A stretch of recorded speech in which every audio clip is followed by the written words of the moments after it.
எல்லாரும் சேர்ந்து என்னை ஏமாத்திட்டீங்க. இதை கூறிவிட்டு விக்ரம் துப்பாக்கியால் சுட்டான். நட்சத்திரா பயத்தின் உச்சத்திற்கு சென்று அலறிக்கொண்டே அங்கேயே மயங்கி விழுந்தாள்.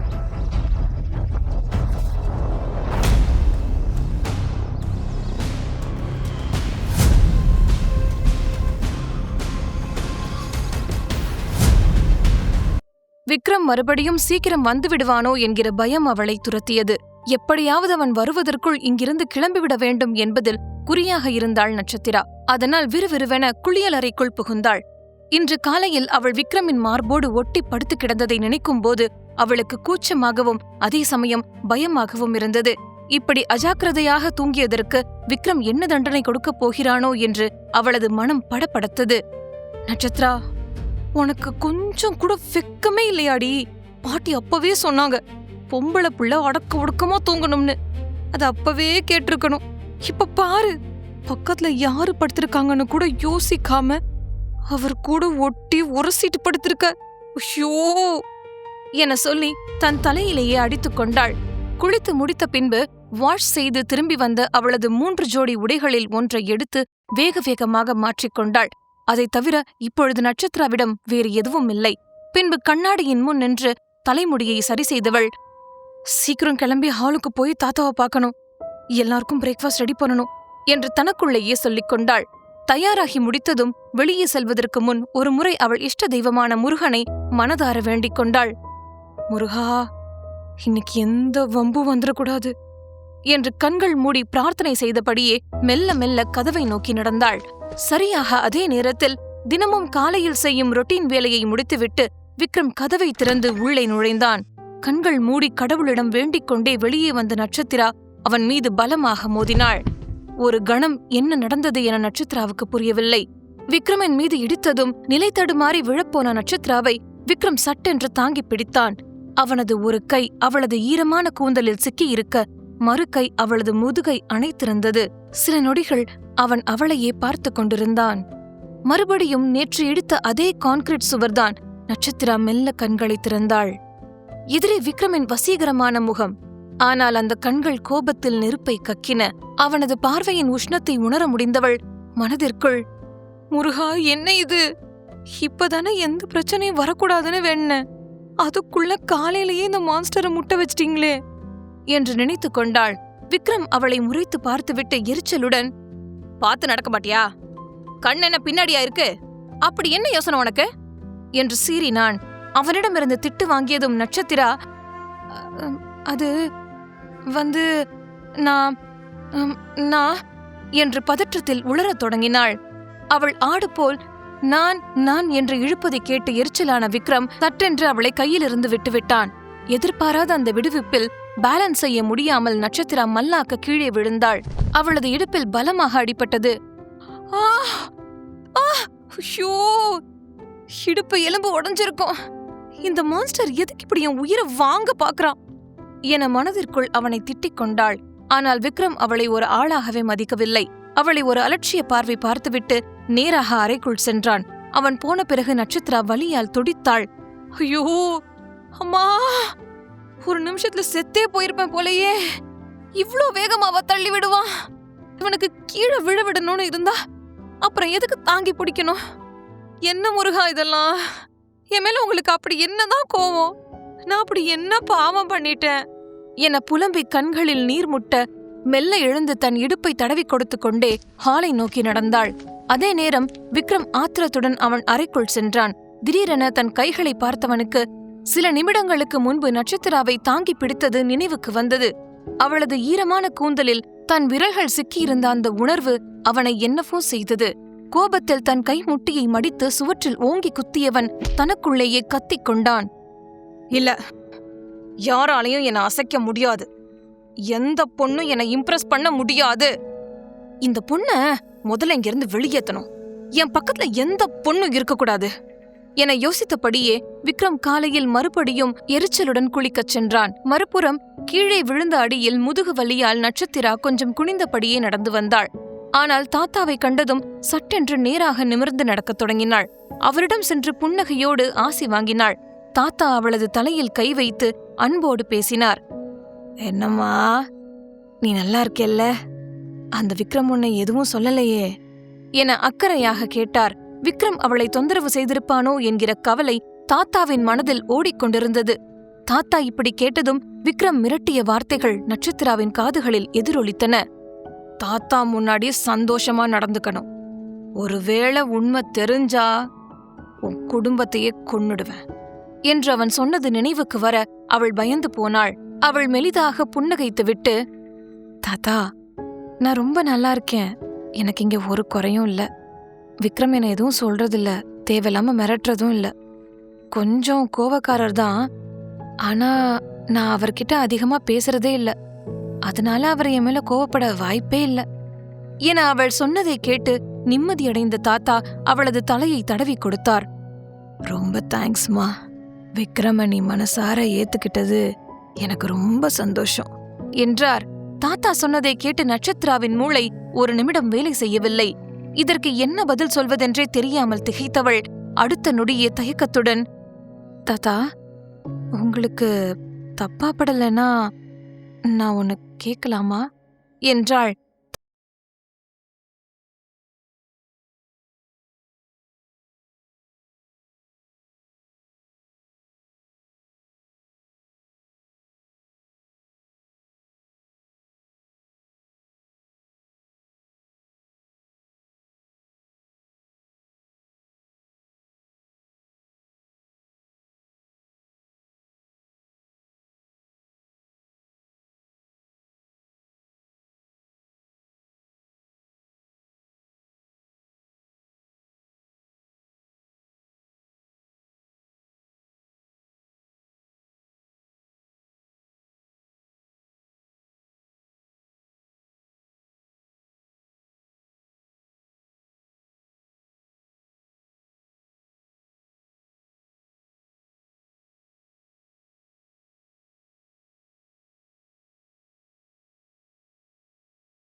பார்க்கவே அவளுக்கு கதி கலங்கியது.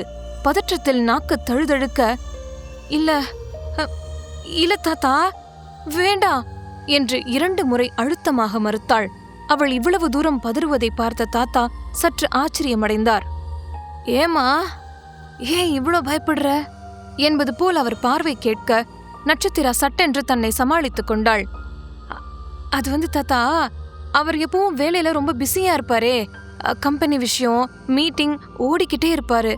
அவருக்கு போய் நான் தொந்தரவு கொடுக்க விரும்பல. அதான் நான் மட்டும் தனியா போயிட்டு வரேன். எனக்கு ஒன்றும் பிரச்சனை இல்ல. நீங்க வேணும்னா டிரைவரை மட்டும் என் கூட அனுப்பி வைங்க போதும் என்று மூச்சு விடாமல் சொல்லி முடித்தாள். தாத்தா அவளது தயக்கத்தை புரிந்து கொண்டாரோ அல்லது அவள் சொன்ன காரணத்தை ஏற்றுக்கொண்டாரோ தெரியவில்லை. மெலிதாக சிரித்துக்கொண்டே, சரிம்மா, உனக்கு எப்படி தோணுதோ அப்படியே செய். உன் விருப்பம்தான் முக்கியம். அப்புறம் இன்னொரு முக்கியமான விஷயம் என்று அவர் நிறுத்த நட்சத்திரா அவரை ஏறிட்டு பார்த்தாள். கோயிலுக்கு போயிட்டு வந்த கையோட நீ இன்னைக்கு ஒரு பெரிய மாலுக்கு போகணும். எங்க வீட்டு மருமக அவளுக்கு பிடிச்ச மாதிரி துணிமணிகளை தேடி வாங்கணும்னு நான் ஆசைப்படுறேன். ஏன்னா இங்க வரும்போது உன்கிட்ட ரொம்ப கொஞ்சமா தான் ட்ரெஸ் இருந்துச்சுன்னு நினைக்கிறேன்.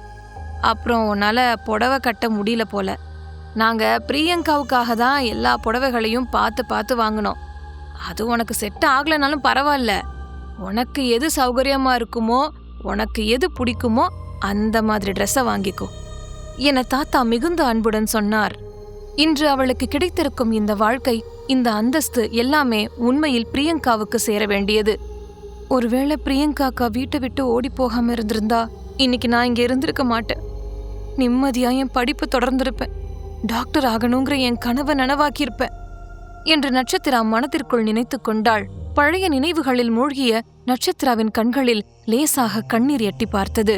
அவளது உணர்வுகளை கவனித்த தாத்தா, மன்னிச்சிடுமா, உன் முன்னாடி பிரியங்கா பேரை எடுத்திருக்க கூடாது. எனக்கு உன் விருப்பம் என்னன்னு தெரியல. உனக்கு என்ன மாதிரி ட்ரெஸ் பிடிக்கும் தெரியாது. அதனாலதான் உனக்கு பிடிச்சத நீயே வாங்கிக்கணும்னு சொல்றேன். சரி, இப்ப கிளம்பி ரெடியாகு. நானே உன்னை நேரா கோயிலுக்கு கூட்டிட்டு போறேன் என்றார். தாத்தா அப்படி சொன்னதும் நட்சத்திரா மெலிதாக புன்னகைத்து விட்டு, தாத்தா, ஒரு விஷயம் மறந்துட்டேன். நான் எல்லாருக்கும் பிரேக்ஃபாஸ்ட் செய்யணுமே. துருவண்ணா காலையில என் கையால தான் பிரேக்ஃபாஸ்ட் சாப்பிடுவேன்னு சொல்லிட்டு போயிருக்காரு. நான் உடனே கிச்சனுக்கு போகணும் என்று சொல்லிவிட்டு நட்சத்திரா விறுவிறுவென சமையல் அறையை நோக்கி ஓடினாள். தாத்தா அவளை புன்னகையோடு பார்த்து கொண்டிருந்தார். ஆனால் அவள் அங்கிருந்து சென்ற அடுத்த நொடியே அவரது முகம் வாடியது. நட்சத்திரா, நீ வாயைத் திறந்து எதையும் சொல்லாம இருந்தாலும் உன்னோட கண்ணு உண்மைய சொல்லுது. நீ இங்க சந்தோஷமா இல்ல. இந்த வீட்ல ஒரு கைதிய போலதான் வாழ்ந்துட்டு இருக்க. ஆனா ஒண்ணு, நீ ரொம்ப நல்ல பொண்ணு. எனக்கு இந்த 2 நாள்லயே அது தெரிஞ்சு போச்சு. உன்னை நான் மிஸ் பண்ணவே மாட்டேன்.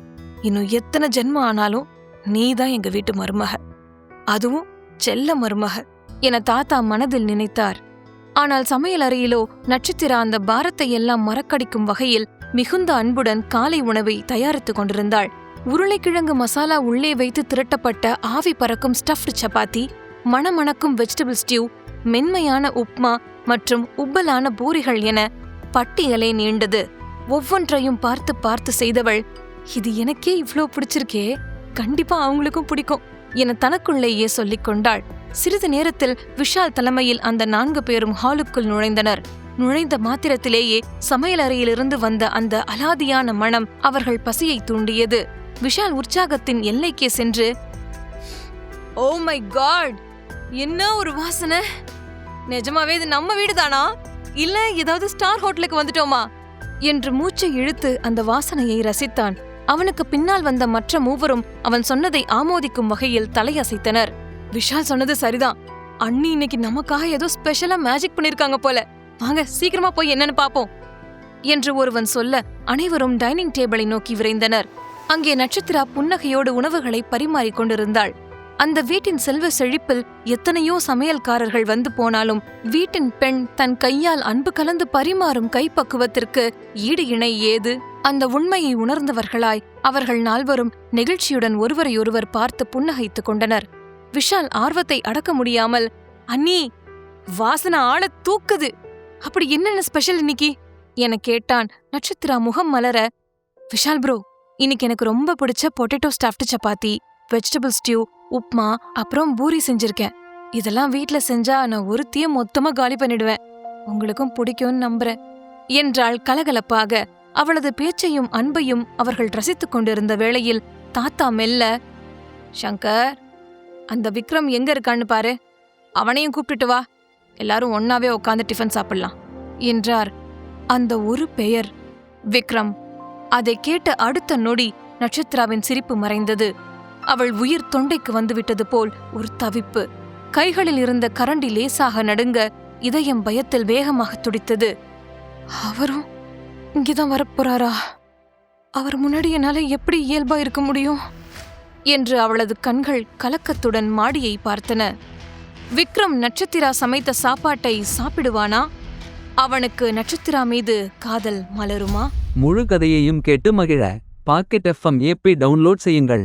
லிங்க் டிஸ்கிரிப்ஷனில் கொடுக்கப்பட்டுள்ளது.